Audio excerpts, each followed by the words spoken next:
মা সালাকুম ফি সাকর, কিসে তোমাকে সাকর নামক জাহান্নামে নিয়ে এসেছে? তোমার কাছে কি কোনো নবী প্রেরিত হয়নি? তোমার কাছে কি কোনো সুসংবাদদাতা আসেনি? তোমার কাছে কি কেউ বলেনি এই জান্নাত জাহান্নামের কথা? তোমাকে কি কেউ বলেনি তোমাকে একদিন জান্নাত বা জাহান্নামে নিক্ষেপ করা হবে? ভালো কাজের জন্য তোমাকে জান্নাতে নিক্ষেপ করা হবে, খারাপ কাজের জন্য তোমাকে জাহান্নামে নিক্ষেপ করা হবে।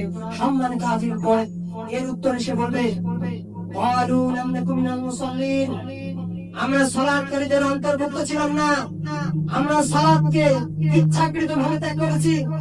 মুমিনের একটা বৈশিষ্ট্য হচ্ছে সে সালাতকে কখনো ত্যাগ করবে না, যেখানেই থাকুক না কেন সে সালাতকে আদায় করবে। সালাত যদি কেউ কোন ব্যক্তি ইচ্ছাকৃতভাবে আদায় না করে, তার কাছ থেকে রহমত তো উঠে যাবেই যাবে।